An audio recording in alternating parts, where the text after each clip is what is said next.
Good morning student. आज मैं आपको बताऊंगा कि polar plot in a control system जैसे जो भी हमें प्रॉब्लम्स दी रहती हैं और क्वेश्चन में पूछता है कि कैसे हम लोग ज़ीरो ऑर्डर, फर्स्ट ऑर्डर और सेकंड ऑर्डर का ग्राफ प्लॉट करते हैं, वो किस तरीके से बनाते हैं। आज मैं आपको बताऊंगा कि पोलर प्लॉट में किस तरीके से बनाया जाता है। मान लीजिए आपके पास GSHS दिया हुआ है और मैं यहाँ पर आपके लिए बना रहा हूँ फॉर फर्स्ट ऑर्डर के लिए, फर्स्ट ऑर्डर सिस्टम के लिए। ठीक है, फर्स्ट ऑर्डर सिस्टम के लिए देखिए GSHS लिख लिया। मैं यहाँ पे एक ले लेता हूँ जैसे S1+1/T1 ऑफ S, ये ले लेता हूँ। ये मेरा फर्स्ट ऑर्डर सिस्टम है। फर्स्ट ऑर्डर कैसे पता करेंगे? जब यहाँ S की पावर 1 होती है, यहाँ पे N की पावर 1 है ना, इसीलिए ये फर्स्ट ऑर्डर सिस्टम है। तो देखिए इसको कैसे लिखता हूँ। अब मुझे इसका ग्राफ प्लॉट करना है, तो मैं इसका ग्राफ प्लॉट करना आपको सिखा रहा हूँ कि अगर आपसे पूछ लेगा कि फर्स्ट ऑर्डर का ग्राफ प्लॉट करके दिखाइए तो आप कैसे करेंगे। सो 1+T of J of omega. ठीक है, ये लिख लिया मैंने। अब मैं क्या करूँगा, यहाँ पे ये लिख लिया। अब मैं इसका मैग्नीट्यूड ले लेता हूँ। तो मैं इसका मैग्नीट्यूड ले लेता हूँ। देखिए इसका मैग्नीट्यूड क्या आएगा, H of J of omega आएगा मोड में, और ये W आएगा, ये √1 + W² और T1 का स्क्वायर, ये हो गया। ये इसका मैग्नीट्यूड आया। अब इसका फेज़ एंगल ले लेते हैं। फेज़ एंगल 5 से रिप्रेजेंट करते हैं हम लोग। तो यहाँ फेज़ एंगल को 5 से रिप्रेजेंट करेंगे और उसको मैं एंगल GJW HJW ले लेता हूँ। तो देखिए ऊपर न्यूमरेटर में क्या है, कुछ नहीं, ज़ीरो ले लीजिए। जो हमारे डिनोमिनेटर वाला पोर्शन होता है उसको माइनस से रिप्रेजेंट करते हैं, तो इसका लिखेंगे माइनस।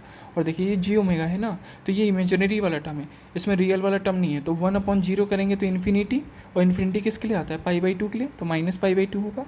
और मैंने कहा कि डिनोमिनेटर को माइनस से सिम्बलाइज़ करना है।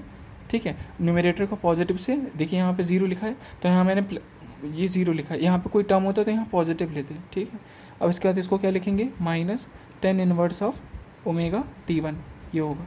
ठीक है, ये इक्वेशन आ गई। अब क्या करेंगे, ये हमारा फेज़ एंगल है एक्चुअली में। ठीक है, अब देखिए एट W = 0 के लिए लेंगे तो उसका देखिए मैग्नीट्यूड क्या आएगा, G ऑफ 0 H ऑफ 0। ठीक है, और यहाँ पे क्या हो गया, 0, यानी ये क्या हो गया एक्चुअली में, यहाँ पे ये आ गया हमारा इन्फिनिटी। मतलब W = 0 पे इन्फिनिटी से ये हमारा इसका मैग्नीट्यूड जो है वो जा रहा है। और अगर हम लोग और एंगल की बात करेंगे, जब हमारा W = 0 होगा तो देखिए एंगल क्या होगा, GJW HJW। तो देखिए ये -π/2 तो बना ही रहेगा हमेशा के लिए, ये -π/2 रहेगा।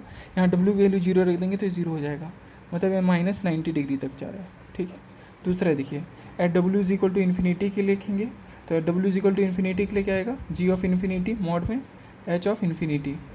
तो देखिए इन्फिनिटी के लिए यहाँ क्या आएगा, 1/∞ कितना होगा, 0, यानी 0 पे आके लाई कर जा रहा है इसका मैग्नीट्यूड। और इसका एंगल निकालेंगे तो एंगल देखिए GJW। ठीक है, जब हमारा W = इन्फिनिटी होगा तब के लिए बात कर रहे हैं। तो देखिए इसका एंगल क्या होगा, ये -π/2। ठीक है, और ये हमारे W क्या इन्फिनिटी, तो फिर से -π/2। सो ये क्या हो गया, -180 डिग्री। और यहाँ पे क्या है, ये -90 था, ये -180। ठीक है, अब इसका ग्राफ प्लॉट करके मैं बताता हूँ कैसे बनता है। देखिए यहाँ पे क्या होगा, ठीक है, ये हमारा रियल पार्ट है, ये हमारा इमेजिनरी पार्ट है। ठीक है, ये हमारा 0 डिग्री है। ठीक है, और ये हमारा -90 डिग्री है, यहाँ पे मेरा -180 डिग्री है। ग्राफ हमेशा ऐसे ही प्लॉट करते हैं, ये आपको ध्यान देना होगा। अब देखिए W = इन्फिनिटी, यानी ये -90 डिग्री से आ रहा है, वो भी इन्फिनिटी से। इन्फिनिटी यानी यहाँ से ऐसे, और ये कहाँ तक लाई कर रहे हैं, -180। -180 यानी -90।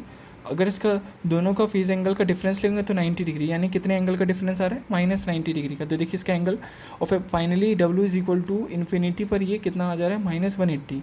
तो लिखिए, और इसका मैग्नीट्यूड क्या आ रहा है, 0। तो ये 0 ये वाला पॉइंट है। तो देखिए इसका ग्राफ कैसे प्लॉट होगा, इसका ग्राफ कुछ इस तरीके से प्लॉट होगा, ये, और ये यहाँ से इस तरीके से पास करेगा। ये जो ये बनाया है ना हमने, ये प्लॉट, यही एक्चुअली में पोलर प्लॉट है। ये हमारा पोलर प्लॉट है,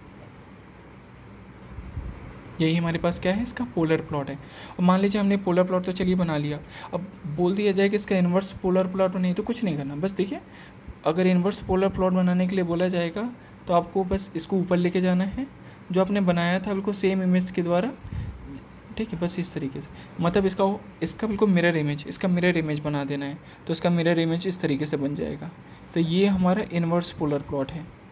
इन्वर्स पोलर प्लॉट नहीं पूछता है वैसे, पूछता तो पोलर प्लॉट ही है, लेकिन अगर बाई चांस सबसे पूछ लिया कि बताइए पोलर प्लॉट का इन्वर्स पोलर प्लॉट बनाना है, तो आप इस तरीके से बना देंगे, ठीक है। ये डॉटेड लाइन के द्वारा दिखा देंगे कि आपने इन्वर्स पोलर प्लॉट बनाया है। तो ये हमारा पोलर प्लॉट होता है। और हमने क्या इक्वेशन ली थी, ये देखिए GSHS की इक्वेशन ली थी, इसका मैग्नीट्यूड लिया था, इसका फेज एंगल निकाला था, W=0 के लिए वैल्यू देखी, इसका एंगल देखा, उसका W=∞ के लिए वैल्यू निकाली, मॉड देखा तो मॉड हमारा 0 आ रहा था, एंगल निकाले तो -180 आ रहा था, ठीक है। जब W की वैल्यू हमारी क्या थी, जब W की वैल्यू हमारी 0 रखे थे तो हमारा मैग्नीट्यूड कितना आ रहा था, इन्फिनिटी, यानी ये इन्फिनिटी से जा रहा है, ये इन्फिनिटी से स्टार्ट हो रहा है, ये हमारा इन्फिनिटी वाला पॉइंट है, ठीक है। और -90 था तो ये -90 से स्टार्ट हो रहा था। उसके बाद देखिए W=∞ के लिए हमारी ये वैल्यू आई है, और हमने एंगल निकाला तो -180, तो ये इसका जब डिफरेंस लेंगे तो यहाँ पे हम लोग ये भी लिख सकते हैं कि W=0 के लिए था, W=∞ के लिए हमारे ये आया है, ये वाला पॉइंट -180, तो -180 पे आके यहाँ पे आके अटैच हो गया, क्योंकि W यहाँ पे क्या हो रहा है, मैग्नीट्यूड 0 हो गया।